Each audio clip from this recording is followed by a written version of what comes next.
Bonjour à tous, merci d'être aussi nombreux ce soir pour cette conférence sur la thérapie systémique individuelle avec Yvi Dor. Bonjour Yvi. Bonjour Herminie, comment allez-vous? Ça va et vous? Ça va, merci. Alors, bonjour Sophie. Nous sommes aussi avec Sophie Couraud, directrice des éditions ESF Sciences Humaines. Bonsoir à Donc, tous. nous organisons cette conférence ce soir, donc avec Yvi et Sophie, autour du livre publié aux éditions ESF Sciences Humaines, La thérapie systémique individuelle, une clinique actuelle, que vous pouvez retrouver en librairie ou sur notre site esf-scienceshumaines.fr. Je vais donc au niveau du déroulé, cette conférence va durer 1h15. Donc nous sommes ensemble jusqu'à 19h45. Sophie Couraud va d'abord nous parler un petit peu de la maison d'édition et très rapidement de la collection Art de la psychothérapie dans laquelle s'inscrit le livre d'Yvi. Et ensuite, nous passerons à la conférence. Vous aurez la possibilité de poser vos questions. En fin de conférence, on a prévu du temps, une petite demi-heure pour répondre à toutes vos questions. Donc, n'hésitez pas, à les poser dans l'onglet questions à droite du chat. Donc, pensez bien à utiliser cet onglet-là. Ne posez pas plusieurs fois les mêmes questions. Vous avez la possibilité de voter pour les questions qui vous intéressent. À côté de l'onglet questions, il y a un petit triangle avec des numéros. N'hésitez pas à cliquer dessus. Comme ça, les questions qui reviendront le plus souvent, qui auront le plus de votes, on essaiera de les faire passer en priorité. Voilà, on va démarrer. Sophie, je te laisse la parole pour commencer. Bonsoir à tous, mais je suis ravie, merci beaucoup Yvi de nous consacrer ce temps et je suis ravie de cette conférence que nous passons ensemble. C'est un très bon moment pour un éditeur de pouvoir réunir l'auteur et ses lecteurs. C'est un moment rare d'ailleurs pour un éditeur de pouvoir être en contact direct avec les lecteurs ou les futurs lecteurs. Merci à vous d'être aussi nombreux ce soir. Je dirige ESF Sciences Humaines et j'ai le plaisir d'accueillir dans la collection Art de la psychothérapie le livre d'Yvi Dor dont elle va parler ce soir, La thérapie systémique individuelle, une clinique actuelle, dans la collection qui a été pendant de nombreuses années dirigée par Philippe Caillé. C'est un beau clin d'œil. Et Yvi aura l'occasion de nous en parler. La thérapie systémique et en particulier les travaux de Philippe Caillé étaient conçus pour être dans une utilisation de thérapie familiale, donc en groupe. Et nous avons été enchantés quand Yvi nous a proposé en 2018 pour la première édition de son livre, eh bien, de montrer que la thérapie systémique, ça peut être tout à fait pertinent pour une utilisation en individuel. Et voilà. Et donc, merci beaucoup, Yvi, de nous partager votre expérience. Merci beaucoup, Herminie, qui est responsable de la communication chez ESF, d'avoir organisé cette conférence et de l'animer avec Yvi. Je vous souhaite à tous une excellente conférence. Merci. Merci Sophie. Alors très rapidement pour répondre aux premières questions techniques, pour la question de Laura, non, on ne peut pas vous voir ni vous entendre, mais n'hésitez pas à poser vos questions. Voilà, pour les nouveaux arrivants, les questions, on aura du temps à la fin pour répondre. Donc utilisez l'onglet questions à droite du chat pour voilà, poser toutes les questions qui vous viennent à l'esprit. On y répondra en fin de conférence. Et bien sûr, il y aura un replay. Vous recevrez le lien en fin de conférence pour ceux qui arrivent en cours ou ceux qui n'auront pas pu être présents. Très bien, on va démarrer, Yvi. Alors déjà, avant de débuter, est-ce que vous pourriez très rapidement vous présenter et surtout nous expliquer pourquoi ce livre, pourquoi ce sujet de la thérapie systémique individuelle? Bon, alors, je suis psychologue clinicienne, je suis docteur en psychologie. J'ai une activité clinique qui se partage entre consultation à mon cabinet, supervision d'équipe et supervision individuelle aussi à mon cabinet. Et puis, j'ai une activité d'écriture, d'ouvrage, avec les ESF et avec le journal des psychologues. Je publie beaucoup, enfin, dans d'autres revues aussi, mais je fais partie du comité de rédaction du journal des psychologues. Et puis, une activité d'enseignement à l'université de Bordeaux et Paris 8, à partir de l'année prochaine, pour le DU, justement, de thérapie systémique. Et puis, dans des instituts de formation ou dans des institutions que demandent une formation spécifique, toujours autour de l'approche systémique. Donc, ça fait une vingtaine d'années que je travaille sur ces questions d'approche systémique, même avant. Hein. En tout cas, ça fait une vingtaine d'années en France que je travaille sur ces questions, plus de 20 ans. Merci, Evie. On va démarrer. Moi, j'avais une première question déjà, c'est que le titre, la thérapie systémique individuelle, c'est quand même un paradoxe. Systémie individuelle, est-ce que vous pourriez nous expliquer ça un peu plus précisément? Oui, peut-être que je peux dire un mot effectivement sur pourquoi de ce livre, parce que effectivement, ce livre, c'est un livre que j'ai mis un certain temps à écrire. Depuis très longtemps, j'avais envie. J'avais fait lire à des collègues et j'ai senti pas mal de résistance à cette question de l'approche systémique individuelle.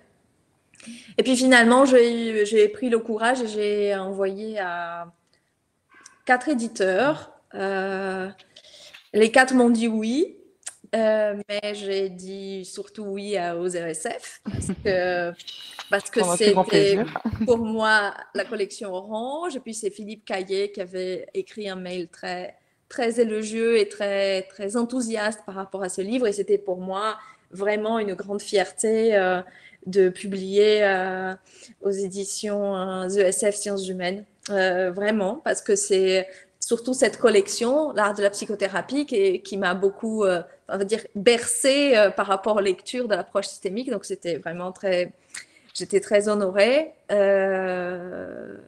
puis, voilà, c'était comme ça que ça s'est passé. L'approche systémique individuelle, oui, c'est un paradoxe parce qu'il faut quand même qu'on se dise que la clinique systémique, la pensée systémique, commence dans une rupture par rapport aux thérapies individuelles. C'est-à-dire qu'avec les thérapies systémiques familiales, on part du tout individu vers le tout famille, tout système. Donc l'unité d'analyse, l'unité de compréhension psychique de la lecture de symptômes est la famille. Néanmoins, l'évolution du modèle théorique faisant, et puis l'évolution aussi de la société, l'évolution des familles, et puis les cultures. C'est-à-dire que ça n'a pas le même sens, la thérapie peut-être systémique familiale en France, à certains moments, pour certaines personnes, par exemple pour des adultes, par exemple quand on fait une thérapie de couple, que par exemple en Italie, où mes collègues invitent plus facilement les familles à venir, par exemple, dans les contextes de thérapie de couple, les familles à venir dans les contextes de thérapie individuelle, qui pourraient démarrer comme une thérapie individuelle, mais que c'est le système qui va être invité.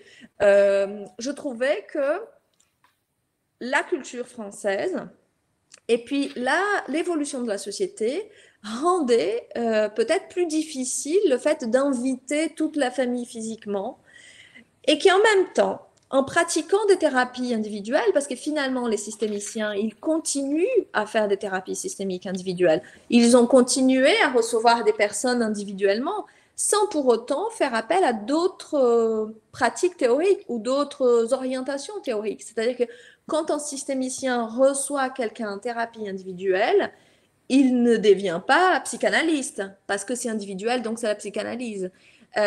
Donc, avec les outils systémiques, avec le matériel clinique, les outils de pensée, comment on fait pour accueillir le sujet? Je pense que ce livre arrive, d'ailleurs, c'est Matteo Selvini qui m'avait écrit un très gentil mail, donc fils de Mara Selvini, qui assure la direction de l'école de Milan, qui m'avait écrit au sujet de ce livre. Ce livre arrive au bon moment, avec l'idée que peut-être, certainement même, les systémiciens de première génération ne pouvaient pas penser la thérapie systémique individuelle, puisqu'ils étaient dans un processus de rupture. Donc, c'est le tout famille, dans une monolecture, parce que c'est la construction d'un concept. Par contre, les systémiciens de deuxième, de troisième, de quatrième génération peuvent plus facilement le penser, et on l'observe très simplement et très régulièrement dans les formations, que les personnes peuvent dire, mais oui, mais moi je vois pas de famille, mais moi je vois que des individus, ou moi dans l'institution où je travaille, on voit que des individus, on n'a pas le droit de voir les familles quand on voit les adolescents ou les enfants. Donc ça répond à une réalité clinique. Parce qu'on voit beaucoup de personnes en individuel. Et je trouve qu'il y avait un manque en France, un manque francophone d'outils qui puissent nous donner la légitimité de cet exercice, c'est-à-dire dans quelle mesure le systémicien trahit le modèle théorique s'il fait des thérapies individuelles. Vous voyez, cette question était pour moi une question très, très importante de légitimité et de loyauté envers le modèle, et je l'entendais chez les personnes que j'accompagnais dans le contexte de formation, une préoccupation de cet ordre. Et je trouvais qu'on devait répondre un petit peu à ça. En Italie, Boscolo et Bertrando avaient écrit un livre en 2013. Canevaro aussi en Italie, et puis très peu de bibliographie. J'ai pas mal travaillé sur quelques articles écrits par Nicolas Durus, qui est peut-être là et qui nous écoute, qui nous donne le plaisir de sa présence. Mais dans le panorama francophone, très très peu de matériel, et même d'une manière générale. Enfin, il y a un livre en Italie et puis un deuxième qui apparaît avec Alfredo Canevaro, qui a été quand même aussi très intéressant, mais avec la prise en charge aussi des familles dans le contexte individuel. On en parlera sans doute après. Très bien, merci Evie. Et du coup, quelles sont les indications pour une thérapie systémique individuelle plutôt qu'une thérapie systémique familiale? Alors, déjà, je trouve que la présentation du sujet, c'est-à-dire comment il vient, comment il arrive, quelle est sa plainte en fait, quelle est sa souffrance, quelle est la souffrance avancée. Je trouve que cette observation, cet accueil de la demande nous donne aussi déjà un petit peu à voir que la lecture du sujet est une indication, est un indicateur. Après, moi, je trouve que des adultes quelquefois en rupture familiale, des adultes qui souhaitent la discrétion sur cette idée de voir un psy. J'ai beaucoup de patients pour lesquels leur famille n'est pas au courant qu'ils voient un psychologue. Donc, certains souhaitent garder cet espace intime, en fait, et ne pas partager avec d'autres. Quelquefois, des personnes qui souffrent des relations familiales, mais qui ont du mal à faire venir tout le monde. Donc, celui qui est en souffrance peut aussi, je trouve, être entendu par le systémicien. Quelquefois même, les personnes viennent et appellent en disant je voudrais faire une thérapie individuelle avec vous parce que je sais que vous êtes thérapeute de famille.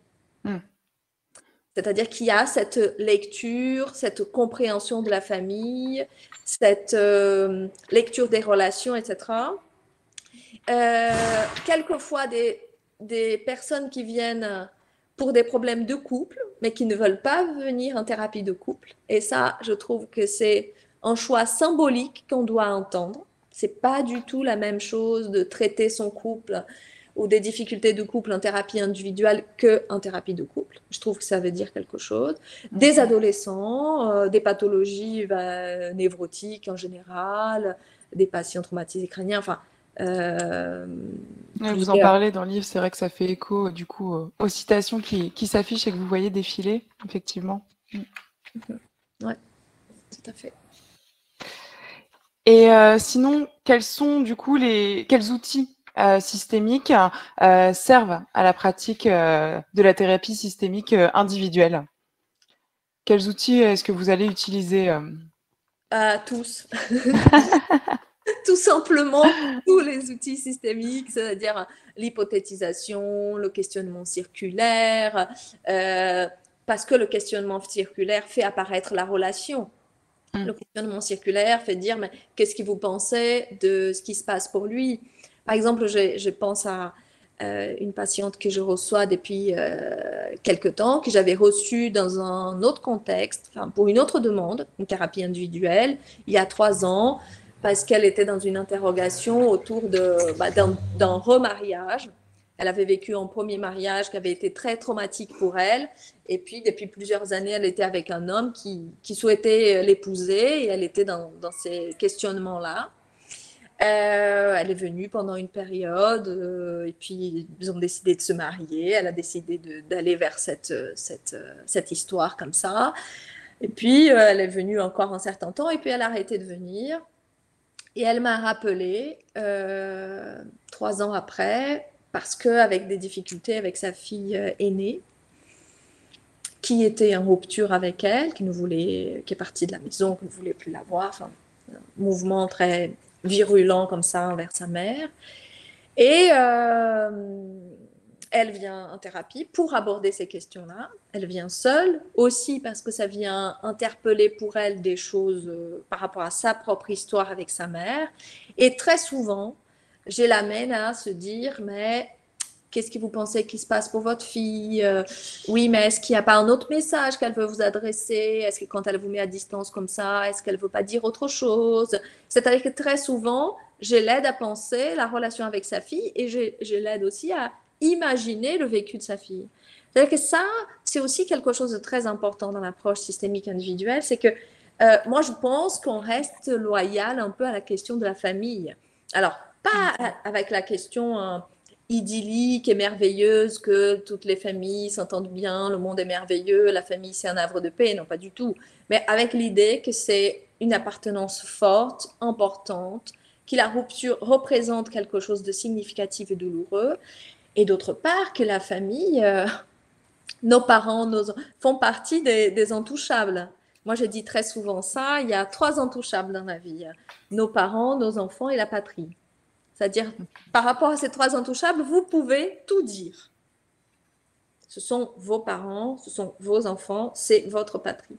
Par contre, si quelqu'un d'autre vient le dire, ça devient bien plus compliqué. Donc, je reste un peu, je trouve que les thérapies systémiques individuelles nous permettent de mettre en perspective la question des relations à l'intérieur de la famille.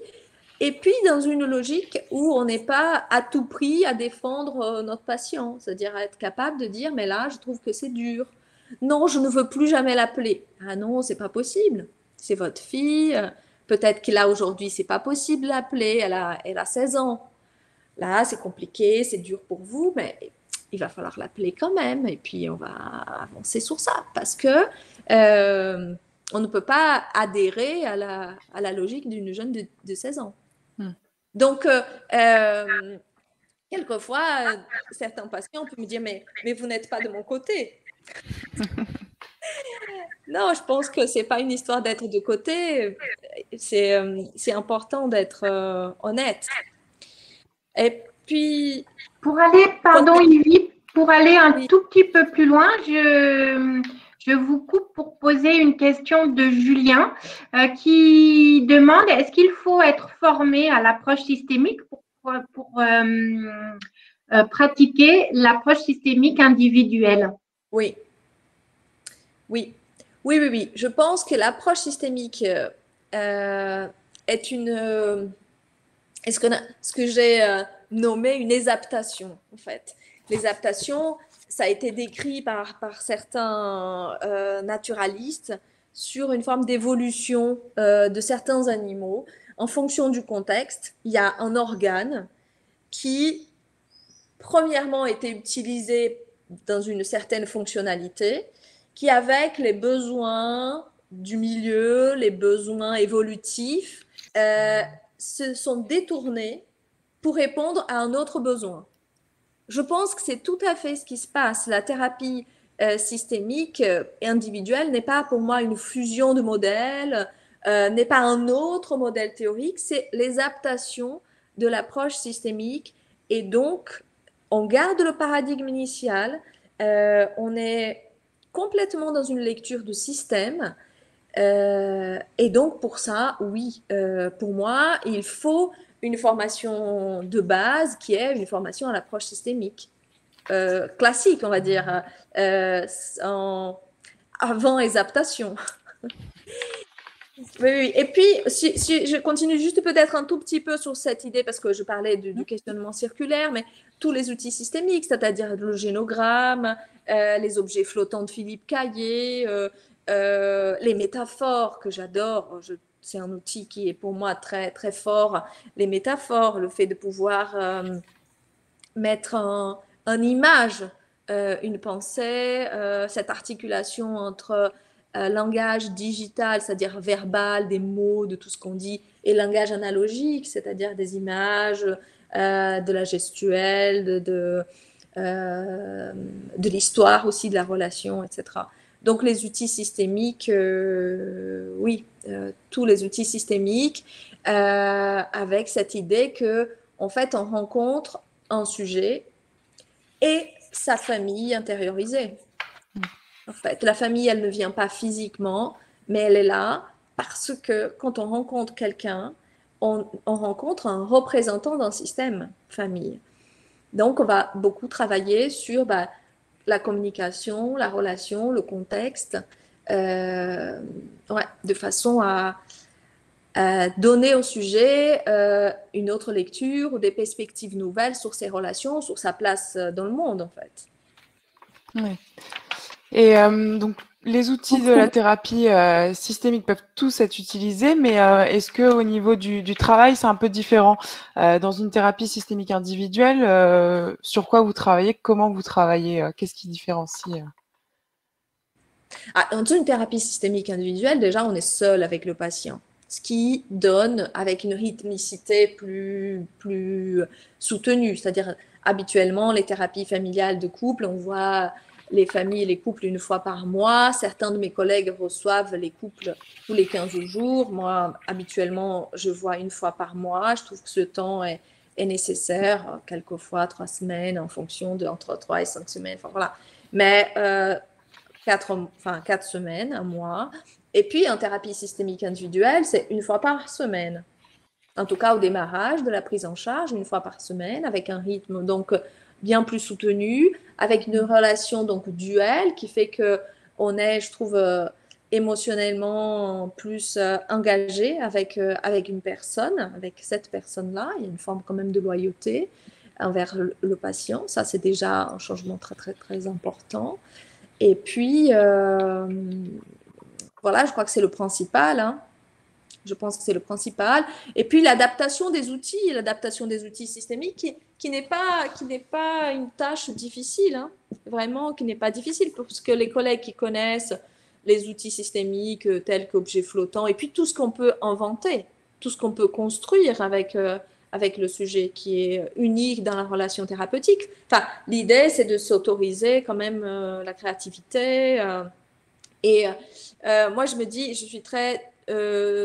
moi, j'essaie vraiment d'être auprès de mes ressentis, en fait. J'essaie de me dire d'être dans une relation où il y a de la porosité. Je peux ressentir un peu ce qui se passe, comment je me sens là par rapport à ça, par rapport à ce que cette personne me dit, qu'est-ce que je ressens. C'est une relation où il y a de l'échange, hein, parce que le systémicien, il a une posture très engagée, très présente en fait. On est moins dans le silence d'autres thérapies, donc on est dans un face-à-face où il y a de l'échange, où il y a des mots qui sont dits, de la redéfinition. Ce que vous dites là me fait penser à ça. Alors, est-ce qu'on pourrait dire que ça et ça? qu'est-ce que vous pensez de tel ou tel… On fait des propositions, en fait. C'est quand même un dialogue. Oui, merci beaucoup, Evie. C'est hyper intéressant. Et dans votre livre, vous parlez souvent de la posture du thérapeute et de la relation thérapeutique. Est-ce que vous pourriez nous dire un mot à ce sujet? Ouais, c'est extrêmement important pour moi. C'est vraiment très, très important, la question de la relation thérapeutique. Et la posture du thérapeute qui, à mon sens, doit être quand même une posture d'accueil. Moi, je me dis souvent, quand même, cette personne qui ose frapper à la porte de quelqu'un, qui de manière authentique vient se raconter ses limites, ses doutes, ses difficultés, a priori, j'ai déjà une certaine sympathie. J'ai déjà a priori une certaine sympathie pour quelqu'un qui a autant de courage. Parce que même nous, les psys, c'est pas tout le monde qui va aller voir un psy, hein, qui va aller voir un confrère, une consoeur. Donc, il faut quand même beaucoup de courage et il faut accueillir ça. Moi, je trouve qu'un thérapeute qui fait la tête, qui est bougon, qui se montre mystérieux, qui se montre distant, désagréable, enfin, je trouve que ça ne fait pas honneur à l'effort de l'autre en face. Enfin, je pense qu'il faut être connecté avec l'autre face. Après, c'est peut-être aussi une question de personnalité, de style, mais je ne pense pas. Hein. Certains thérapeutes l'ont écrit, d'ailleurs. Boscolo et Bertrando parlent de l'humeur joyeuse du thérapeute, son optimisme, le fait de faire confiance aux personnes. Et moi, j'ajouterais le fait d'aimer l'humain, en fait. C'est pas que je suis très respectueuse des personnes qui viennent me voir. Et puis, l'approche systémique aide à ça. Parce que l'approche systémique, je trouve, que nous permet de ne pas être dans un grand décalage, en fait. Dans un grand décalage entre il y a le supposé savoir et l'autre qui vient chercher de l'aide vers moi dans quelque chose de très vertical. Je trouve que l'approche systémique, il donne la possibilité au thérapeute d'être dans une logique plus horizontale où il est face à quelqu'un qui sait, en fait. Il est face à l'expert de son histoire. Chaque personne a l'expertise de sa propre histoire. Et donc, le thérapeute, il doit être plutôt dans une position humble d'aller tout doucement vers l'histoire de l'autre et comment elle la raconte. Et puis, il y a une autre chose aussi qui me paraît très importante dans cette relation, c'est l'idée de l'authenticité. Quelquefois, dans cette authenticité, ça nous amène à dire des choses qu'on sait que l'autre ne va pas forcément apprécier. Comme quand je dis à cette patiente, ben oui, non, mais je ne peux pas vous laisser ne plus appeler votre fille. La question c'est une forme aussi de loyauté envers elle, ou à d'autres, quand je peux dire des choses qui peuvent leur déplaire, enfin… et il n'y a pas très longtemps, j'ai relu un livre qui a été traduit par Christophe Bretz, d'ailleurs, je le salue si jamais il est avec nous, qui est le livre de Willem Doherty, où lui, il parle de ça aussi, c'est-à-dire que cette idée de l'authenticité est une forme d'éthique dans le travail thérapeutique, une éthique qui fait que on va quand même accompagner l'autre à penser la réalité de ceux qui l'entourent, avec l'idée que le patient, il est sensible à ça. C'est-à-dire que le patient est sensible à un thérapeute qui prend soin de lui, mais qui prend aussi soin de son entourage, qui ne le laisse pas glisser dans une forme d'égoïsme et de pensée exclusive de lui, où c'est que son bien-être qui compte, lui et les autres doivent vivre ça. Donc, moi, j'ai dit souvent, on peut tout dire.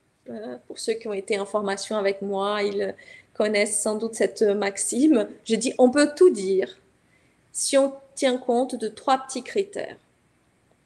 Le premier, la bienveillance, c'est-à-dire le dire avec bienveillance et avec une intention bienveillante. Le deuxième, c'est est-ce que c'est entendable là maintenant? Est-ce que c'est affectivement, émotionnellement entendable pour celui qui est en face de moi? Et la troisième question, c'est la temporalité. Est-ce que c'est dans l'histoire de notre relation le moment de le dire? Est-ce que c'est dans l'histoire de ce qui vit le sujet, l'histoire de sa vie, de sa relation avec l'autre, de ce moment? Est-ce que c'est le bon moment? Et à partir du moment où on a répondu oui à ces trois petits critères, qui ne sont pas des moindres, j'avoue, alors je pense qu'on peut dire les choses. Et je crois que les gens nous remercient de ça. Hein. Moi, je me rappelle un patient qui m'avait dit, et j'avais même donné cet exemple dans le livre, si je n'étais pas venue vous voir, je me serais séparée. Il était venu en individuel.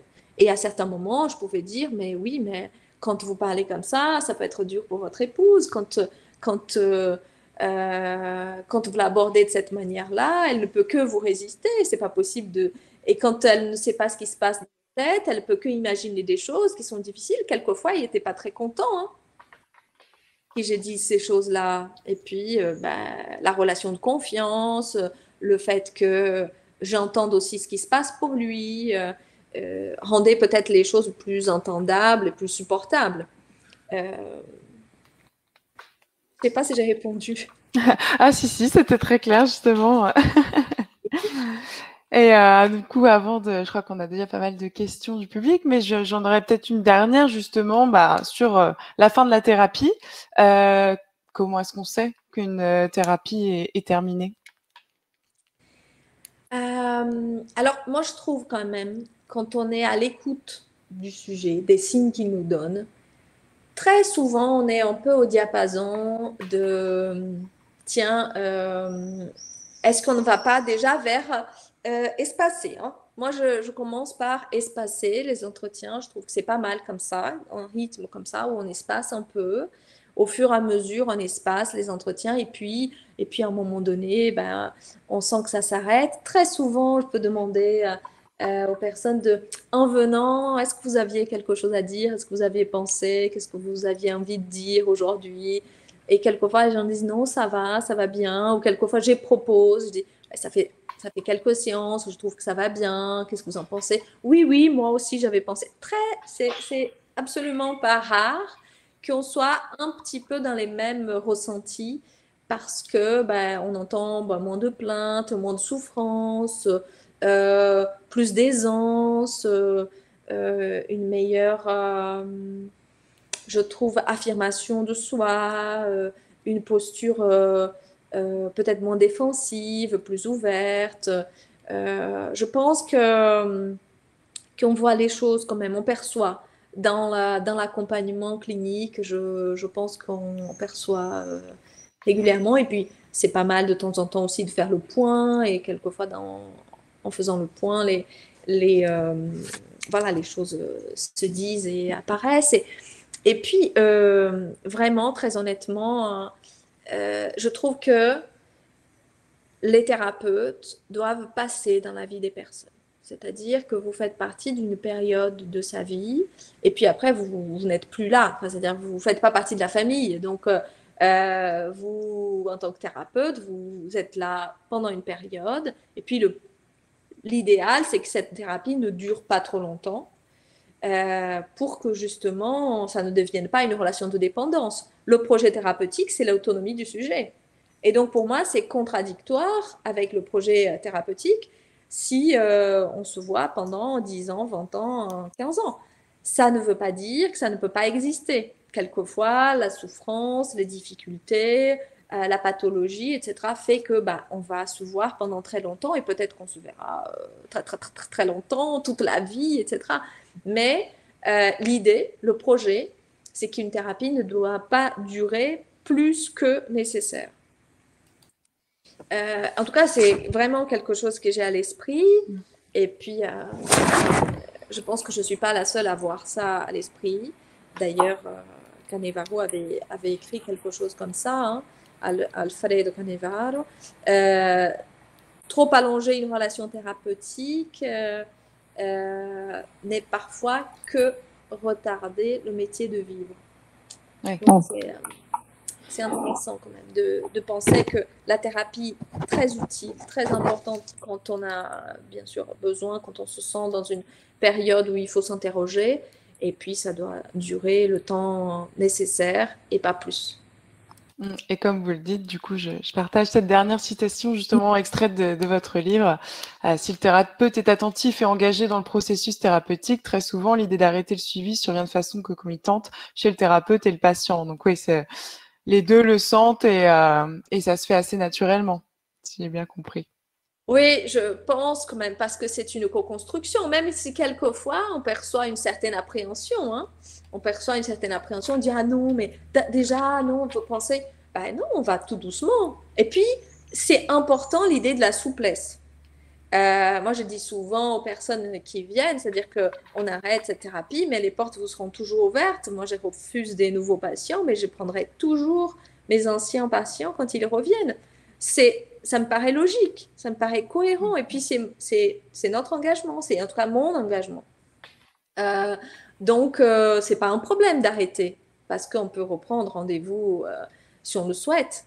Donc, et puis, voilà, c'est aussi l'idée d'une autonomie pour nous deux. Peut-être que cette question de penser, d'avoir à l'esprit, d'être engagé dans le travail thérapeutique fait aussi que quand on est là, on est totalement là, très engagé et très présent, mais il faut aussi que cette question de l'autonomie, je pense qu'elle est vraie pour le patient, mais elle est vraie aussi pour le thérapeute, c'est-à-dire il faut aussi que je puisse m'extraire, moi, que je puisse partir en vacances, que je puisse ne pas être là. Je trouve que ça, c'est aussi un message d'autonomie mutuelle. Cette relation n'est pas une relation familiale, même si elle est familière. Elle n'est pas une relation, elle est une relation certes intime, mais ce n'est pas une relation amicale. Donc, il y a des choses, bien sûr, le règlement, les horaires, etc., toutes ces choses qui marquent le setting thérapeutique, mais aussi, je trouve, les absences, les périodes où on n'est pas là, ni l'un ni l'autre. Merci beaucoup, Yvi. On va peut-être passer aux questions du coup des participants. Sophie, est-ce que tu nous as repéré des petites questions Alors, il y a beaucoup de questions. Avant que je passe les questions, il y a énormément de messages d'affection très forte de la part du Brésil. Donc, ils sont très loin, mais Yvi, je vous les passe. Le fan club brésilien est derrière son écran. Oui, moi, j'ai toujours mon fan club, malgré le fait que je sois partie depuis très longtemps. J'ai toujours mon fan club avec ma mère en ligne de... comment dire, en porte-standard. Porte-drapeau. Porte-drapeau du groupe. Donc voilà, je voulais vous passer leurs amitiés. Il y a beaucoup.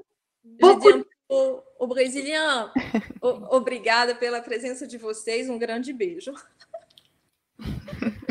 Il y a beaucoup de questions qui tournent autour de la famille parce que même si c'est une thérapie systémique individuelle, la famille, elle est là, elle est malgré tout présente. Donc, beaucoup des questions qui sont posées tournent autour de la famille.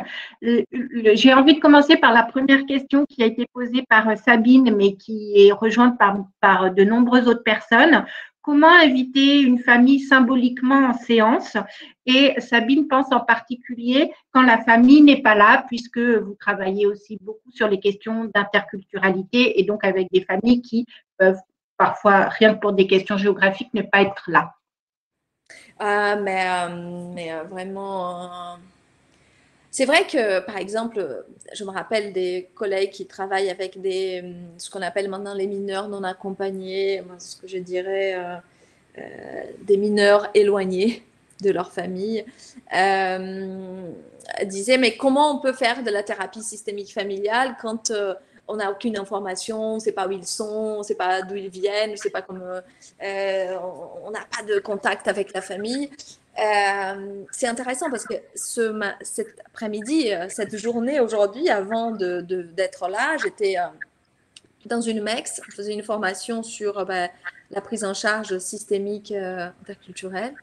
Et elle me parlait d'un jeune afghan.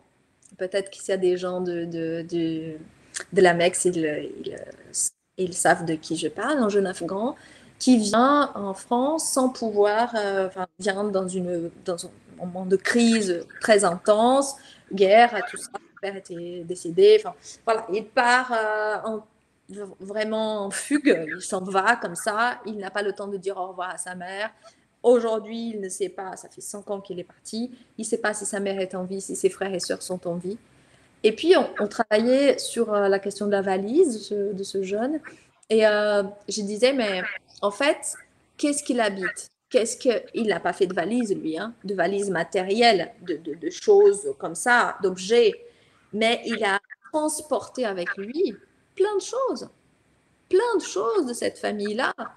Et plein de choses du fait qu'on comprend que c'est un jeune qui a été aimé, qui a été investi, on comprend que c'est un jeune qui peut accueillir les autres, on comprend que c'est un jeune qui est généreux, on comprend que c'est un jeune qui est inscrit dans une lignée familiale, malgré le fait qu'il ne les voit pas, il ne sache pas s'ils sont en vie ou s'ils ont disparu, il n'a aucune nouvelle de sa famille, mais sa famille, il l'habite. Et donc, en fait, comment inviter la famille intériorisée? En écoutant le sujet, en l'interrogeant sur lui, son histoire, en faisant un génogramme. Là, j'avais proposé à cette équipe de faire avec lui sa valise, c'est-à-dire sa valise de ce qu'il porte en lui, de cet héritage-là, avec toutes ces choses qu'on dit de lui, cette valise ressources, tout ce qu'il peut avoir transporté avec lui parce que son appartenance, parce que son histoire, parce que sa famille.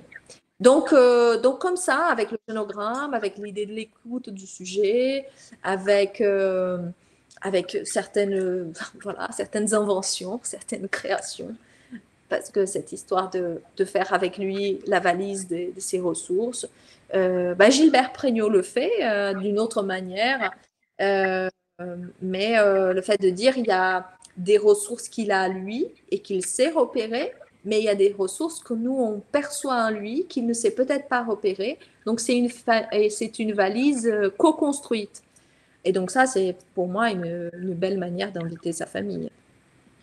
Pour poursuivre sur cette question de la famille, c'est pas une question, mais une remarque que Nicolas Duruz vous fait et qui est partagée par d'autres personnes. Et lui, il dit, mais il faut être attentif à ne pas minimiser les interactions familiales et à être attentif au degré de différenciation du patient par rapport à sa famille et par rapport à sa perception de sa famille et de ce qu'il en dit.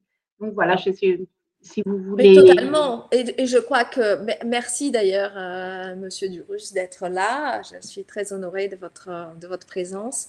Oui, mais totalement. Et d'ailleurs, je trouve que la thérapie systémique individuelle est une manière de signifier ça, de signifier cette individuation et de signifier que il y a la famille, il y a le système, et puis il y a un sujet, une personne dans le système et en dehors du système, c'est-à-dire avec d'autres systèmes d'appartenance, parce que c'est important aussi de voir les autres systèmes d'appartenance du sujet.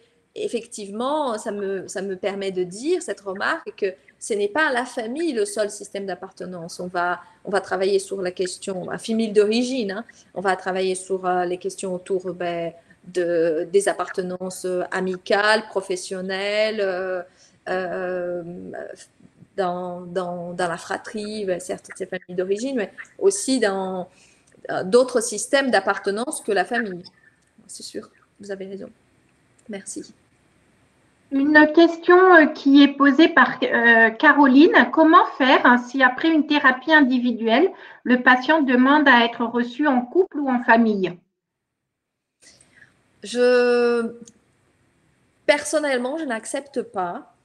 Alors là, aujourd'hui, toujours avant de venir, Donc, je vous raconte ma vie. J'étais donc à la MEX et puis après, j'ai fait quelques consultations et donc j'ai répondu à quelques coups de fil, notamment par exemple d'une patiente qui faisait une thérapie, qui avait fait avec moi et son mari une thérapie de couple, qui s'est arrêté. Enfin, ça allait mieux. C'était pas pour moi encore le moment d'arrêter, mais ça allait un peu mieux. Il a eu les vacances, ils n'ont pas repris rendez-vous et puis je me suis dit que ça allait. Effectivement, elle m'a appelé, je sais pas, 1 an après, en me disant bon, ça va avec mon mari et tout ça. J'aurais bien aimé vous voir individuellement. J'évite, j'évite parce que c'est ce que je disais. Ben, peut-être que vous viendrez avec une autre question et je ne pourrai pas vous voir en couple et ça va aussi poser une question par rapport à votre mari. Moi, je trouve que ça dépend vraiment du temps. Ça dépend du temps, ouais, du temps que ça a duré. Ça dépend de qui vient la demande. Est-ce que c'est un enjeu ou pas un enjeu, par exemple. J'ai fait une thérapie familiale il y a, je crois, 5-6 ans avec une famille de 2 adolescentes. Une qui avait à l'époque 17 ans et une autre qui avait sa sœur qui avait 12 ans. Cette jeune femme de 17 ans, donc on a terminé un peu la thérapie. Enfin, l'idée, c'était la relation entre les sœurs. Il y avait dans cette famille aussi le suicide de leur mère, qui était une histoire très douloureuse quand elles étaient très petites.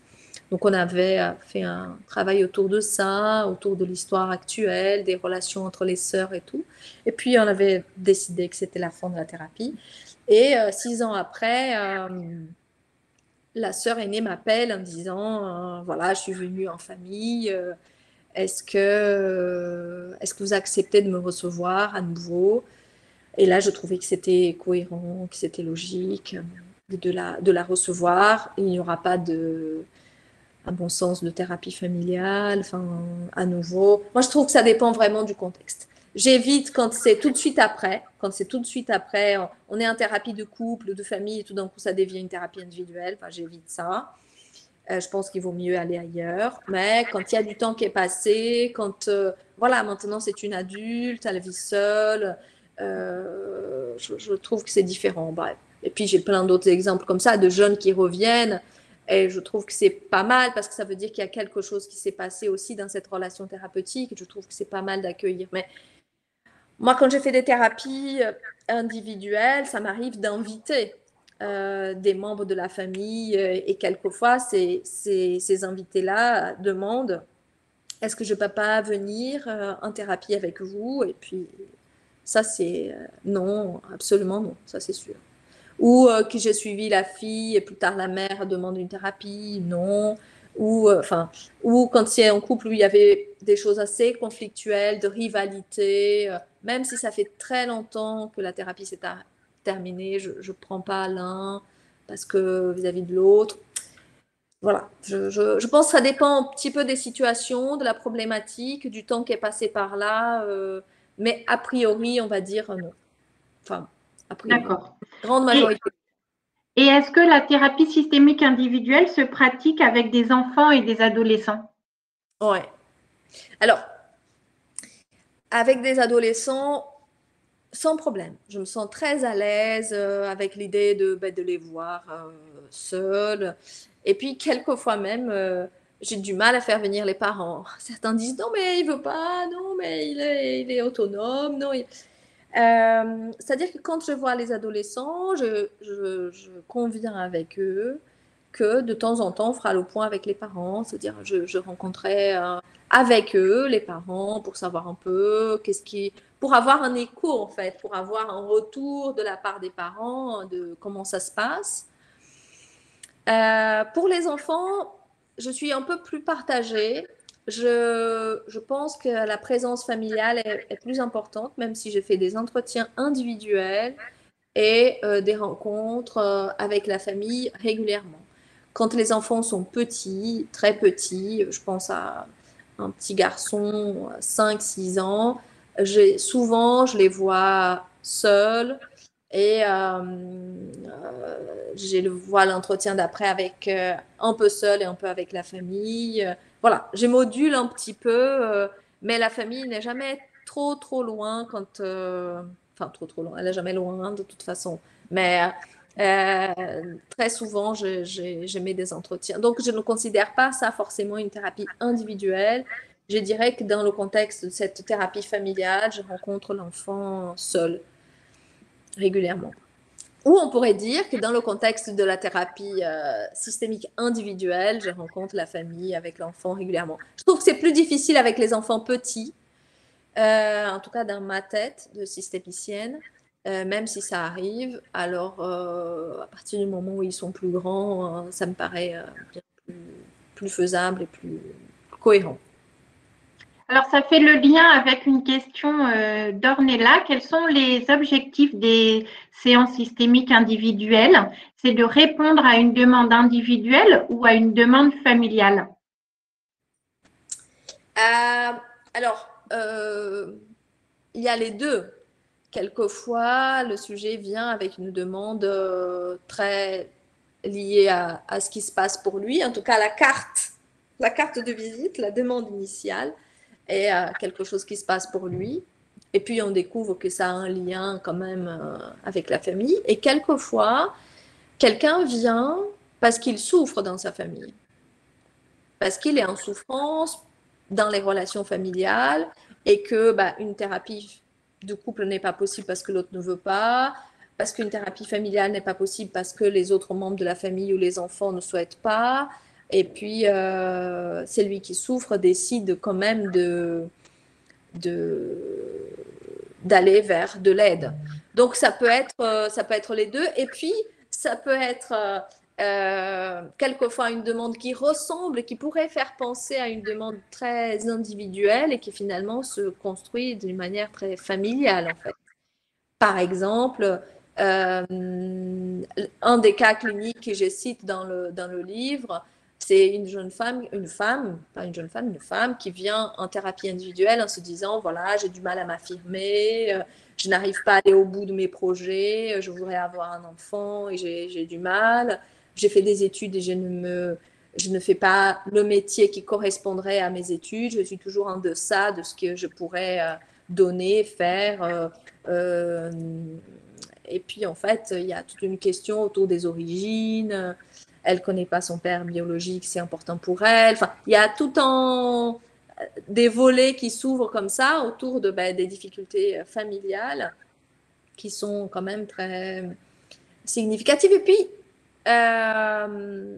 il faut se dire aussi qu'il faut il faut laisser le temps pour que les choses puissent se dire, qu'elles puissent se développer, qu'elles puissent s'ouvrir, en fait. Toutes les palettes puissent devenir visibles. Moi, je pense à un jeune garçon que les parents ont amené en thérapie et pour lequel je dis, je vais le voir seul, mais je vais aussi vous voir régulièrement, etc. Et au tout début de cette histoire, il y avait la question de l'adoption de la maman. Ce petit garçon était très préoccupé mais alors, des parents, ils abandonnent l'enfant, donc il avait du mal à dormir, il était questionné quand même pas mal cette histoire d'adoption de la maman, etc. Alors qu'au départ, les parents disaient, voilà, il est difficile, il a du mal à dormir, il faut être très présent auprès de lui, il est très demandeur, etc. Et puis, on découvre quand même qu'il vient interroger quelque chose qui est de son histoire d'origine, de son histoire familiale, de l'histoire de sa mère et de ses origines, de cet abandon premier qui vient faire écho chez lui, etc. Et puis ça c'était un peu apaisé, on avait parlé pas mal, on avait fait un génogramme de la famille, on avait marqué les parents biologiques, etc. Et là, je sais pas, 2 ans et demi après, rebelote, il y a quelque chose qui se passe pour lui et que il veut parler au père adoptif de madame avec lequel il y a de la rupture. Enfin, c'est très intéressant comment il faut aussi laisser le temps pour que les choses elles puissent apparaître. Donc, à nouveau, il interroge quelque chose des origines d'une autre manière, de manière peut-être plus élaborée maintenant, avec un questionnement plus clair sur que font les pères, que font les mères, voilà. Donc je pense que l'individu, c'est toujours un individu c'est l'identité, ce que dit Philippe Caillé, d'ailleurs, je le dis dans le livre, hein, en citant Caillé, c'est l'idée de l'identité individuelle et de l'identité d'appartenance. Ces deux identités-là nous composent, donc c'est difficile de faire la part des eaux et de dire ça, là c'est moi tout seul, et là c'est moi et ma famille, mon histoire, mon vécu, etc. Donc, voilà. D'accord. Une question de Sylvie. Comment travaillez-vous le changement qui impacte les relations des personnes absentes?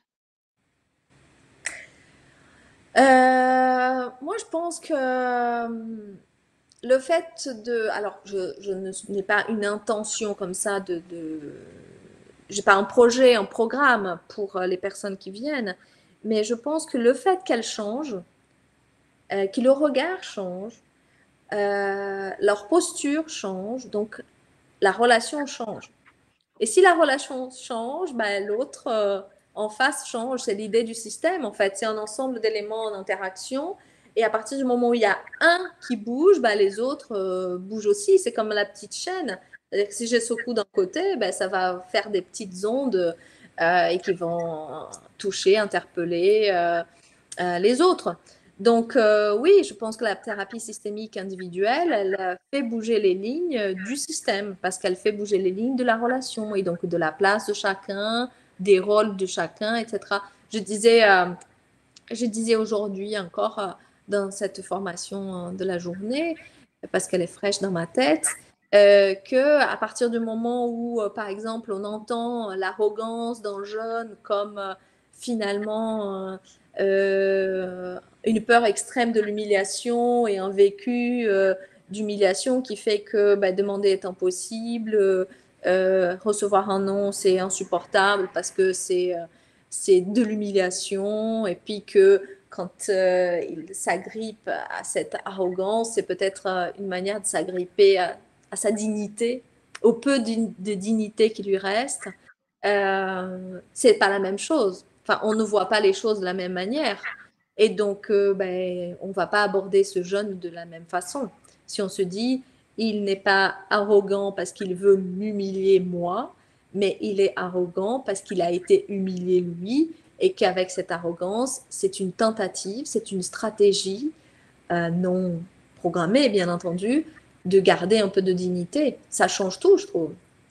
Et ça, c'est le travail de thérapie systémique individuelle. C'est quelle lecture on pourrait donner à ce qui se passe, quelle lecture on pourrait donner à la relation, et puis comment on pourrait comprendre ça en plus.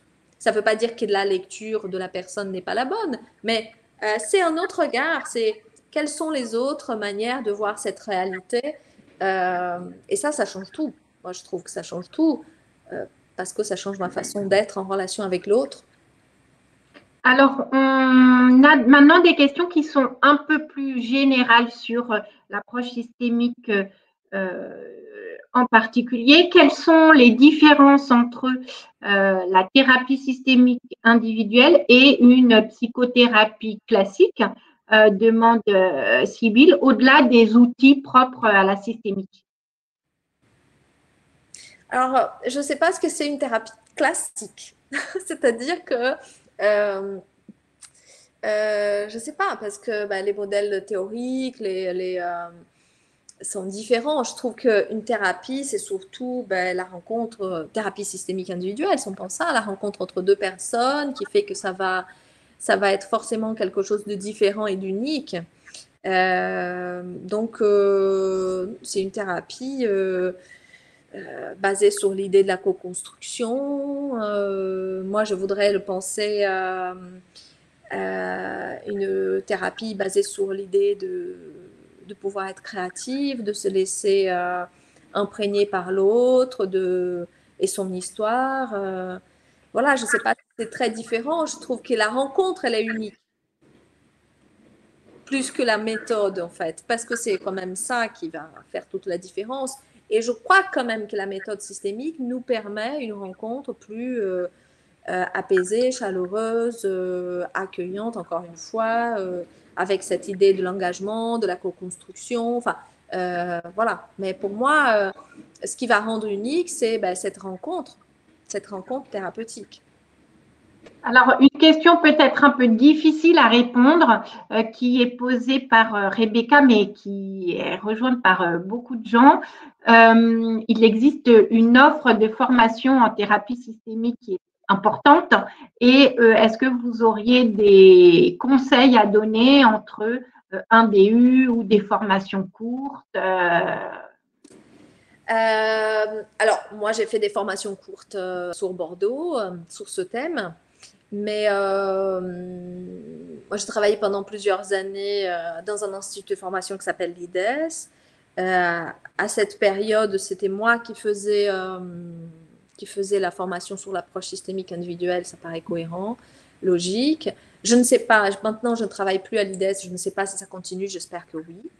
Et à l'époque où j'avais démarré les formations sur l'approche systémique individuelle, il y a eu une vague d'étudiants en formation qui voulaient écrire leur mémoire sur l'approche systémique individuelle et ça avait été un peu compliqué dans l'institut parce que du coup, les collègues disaient mais c'est une formation à l'approche systémique familiale et institutionnelle et pas à l'approche systémique individuelle.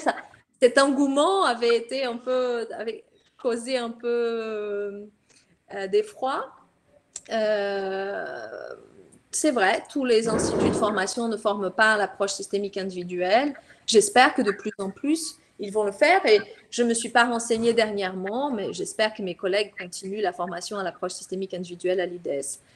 Pour les autres instituts, je ne sais pas. Peut-être que M. Durus peut nous dire quelque chose à Lausanne. Je ne suis pas… l'Institut de Milan, de Mara Selvini, m'a invité, mais la Covid m'a empêché d'y aller pour faire justement une formation sur l'approche systémique individuelle qui a été reportée et puis peut-être qu'elle aura lieu l'année prochaine. Mais c'est vrai, il n'y a pas beaucoup. Il n'y a pas beaucoup, malheureusement. Et ça, c'est aussi une de ces raisons, le thème de ce livre. Enfin, ce livre, l'écriture de ce livre, c'est légitimité une pratique, légitimité un travail qui existe et puis nous donner des outils théoriques pour pouvoir le développer, le penser, le faire évoluer, avancer.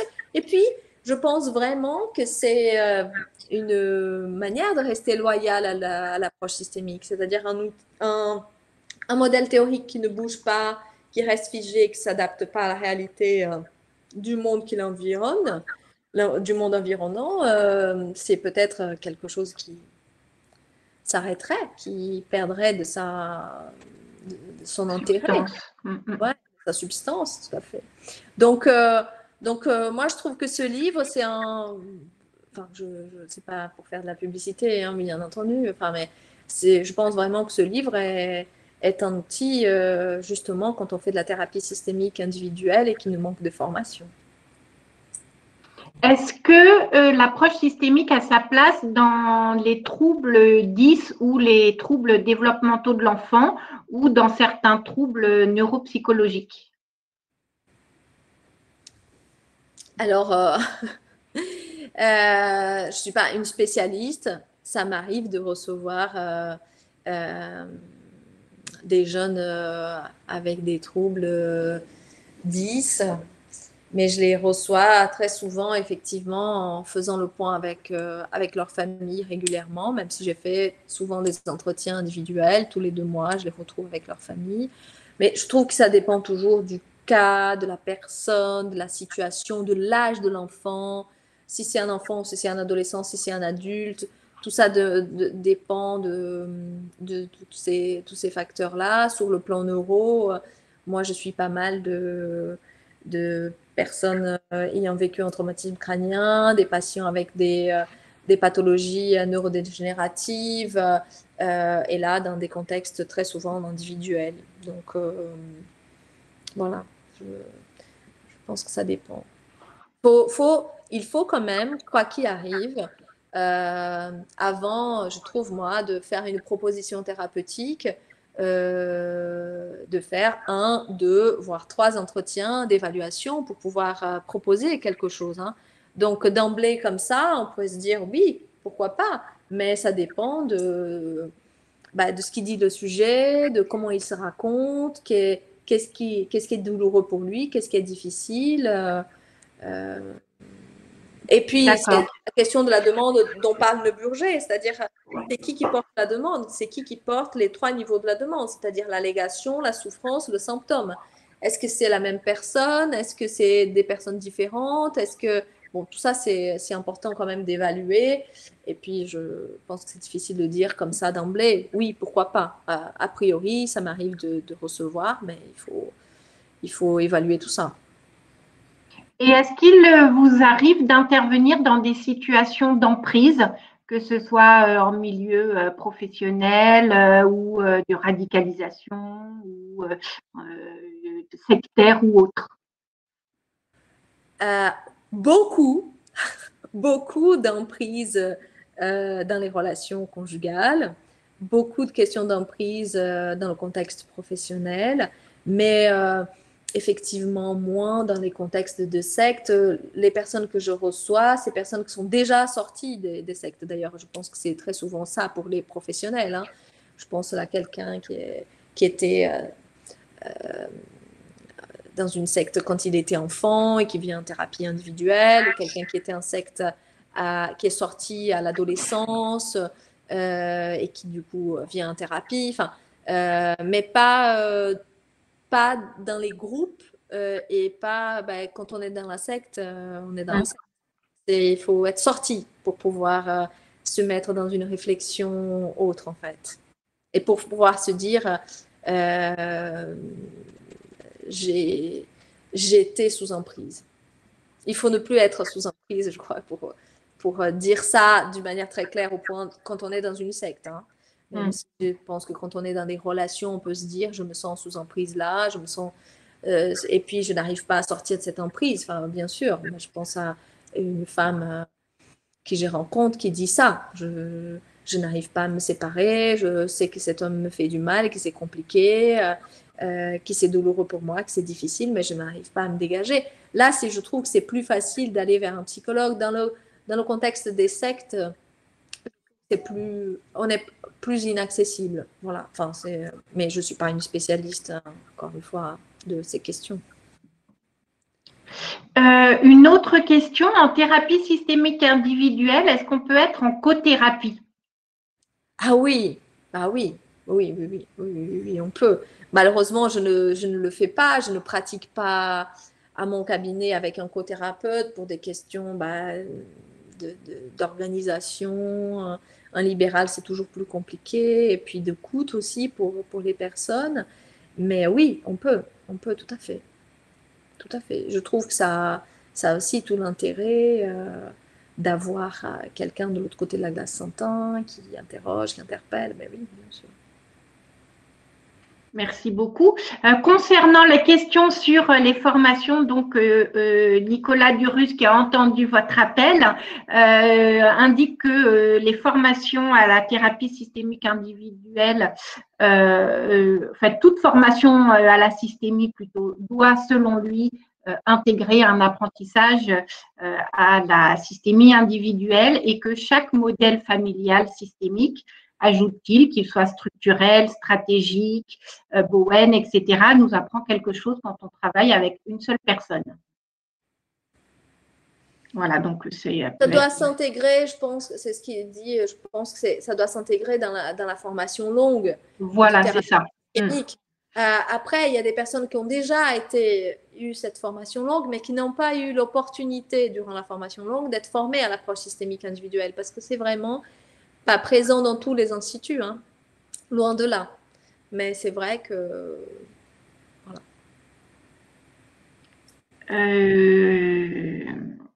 Certains reviennent pour essayer de se former.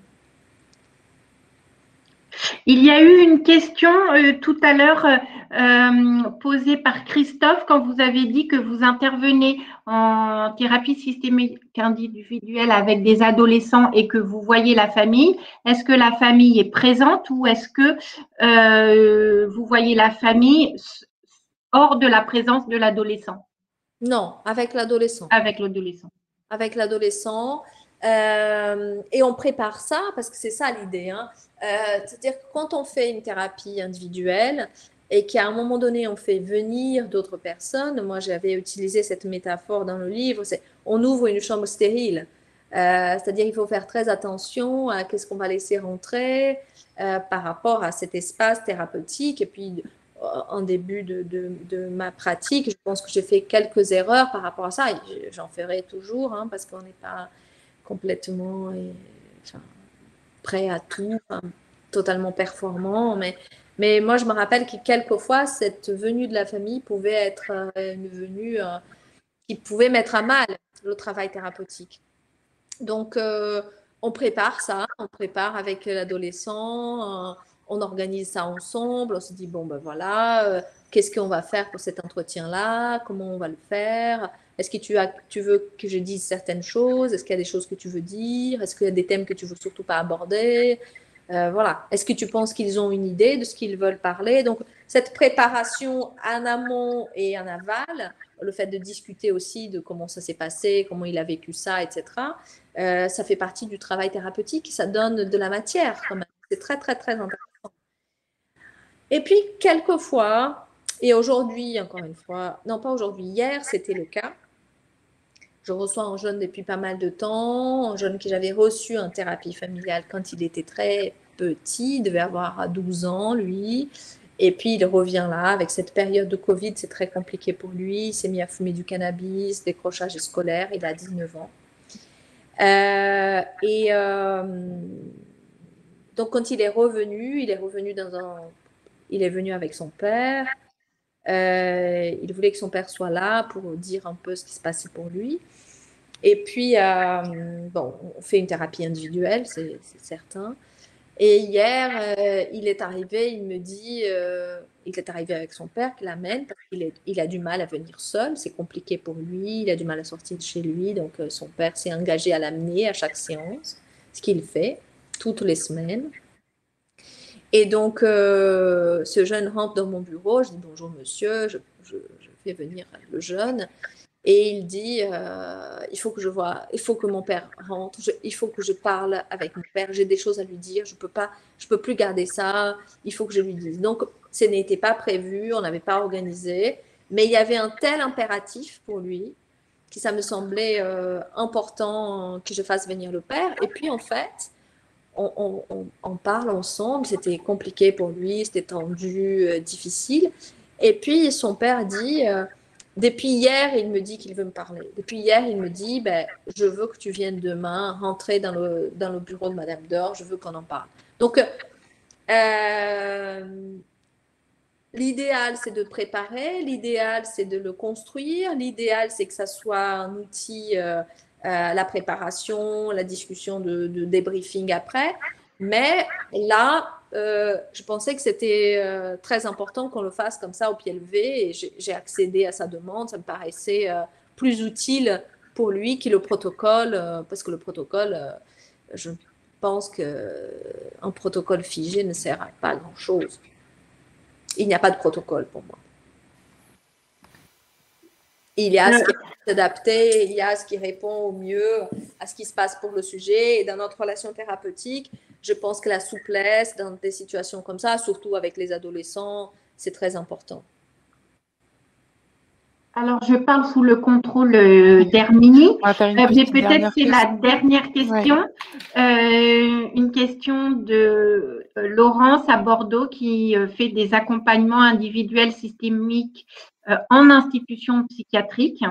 Et la question de Laurence est la suivante. Que répondre à certains collègues qui objectent que les relations décrites par le patient ne sont que sa vision fantasmée, puisque je n'ai pas accès directement à sa famille?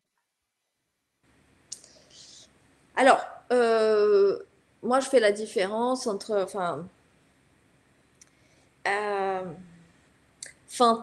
parce que comme vous dites que vous travaillez en psychiatrie, moi, je fais de la différence entre fantasme, idéation un peu délirante, conviction des personnes et le vécu. Moi, je pense qu'on peut raconter que sa réalité. On ne peut raconter que son expérience. C'est pour ça que ça peut être intéressant de temps en temps de rencontrer la famille. Ça peut nous apporter d'autres éléments significatifs si le patient estime que ça peut être intéressant aussi pour lui. Ça ne peut pas répondre qu'à un besoin pour nous de vérité absolue. La vérité absolue n'existe pas. Nous, on travaille avec ce qu'il dit le patient et son ressenti est un ressenti qui est déjà significatif pour nous. Donc, c'est sur ça qu'on travaille, c'est avec ça. Donc, c'est le dire du patient, c'est sa parole, c'est comment il vit les choses, comment il ressent les choses, et le fait de le mettre en perspective avec la circularité, de dire, mais qu'est-ce que vous pensez que ça se passe pour eux, à votre avis, qu'est-ce qu'ils ressentent dans cette situation, enfin, voilà, de mettre en perspective, et tous les outils aussi systémiques, les masques nous permettent d'inviter les familles, l'idée de décrire chaque membre de la famille quand on fait un génogramme, quelles sont les caractéristiques que vous pourriez donner à cette personne, etc. Mais je pense qu'il faut quand même qu'on abandonne cette idée de vérité absolue comme une vérité immuable. Chacun a une perception de la réalité qui n'est pas forcément un mensonge. Absolument.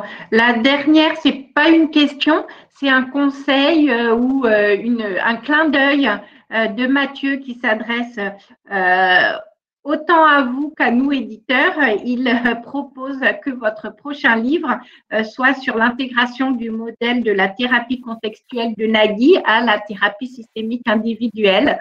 Donc, je relaye la remarque de Mathieu et à voir si ça peut faire l'objet d'un prochain livre. Peut-être pas compétente pour ça, mais merci pour l'idée. C'est vrai que c'est une belle idée. Je crois que Laurence était en formation avec moi. Si c'est bien Laurence à laquelle je pense qu'elle était en formation avec moi. Mais bon, voilà, un petit clin d'œil à Laurence, c'est bien elle. Merci à Evie, merci Sophie. Malheureusement, l'heure tourne, donc on va devoir s'arrêter là. Désolée de ne pas avoir pu répondre à toutes les questions. En tout cas, je vous remercie tous d'avoir été présents ce soir.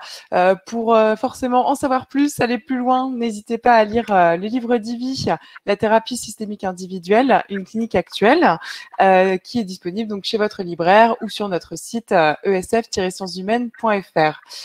N'hésitez pas aussi à nous suivre sur les réseaux sociaux pour être au courant de nos actualités, nos prochaines conférences et nos prochaines parutions, bien évidemment. Merci à tous et puis à très bientôt. Merci Ivy. Merci beaucoup. Merci Sophie. Merci beaucoup. Très bonne soirée à tous. Merci. Bonne soirée, au revoir. Merci, au revoir.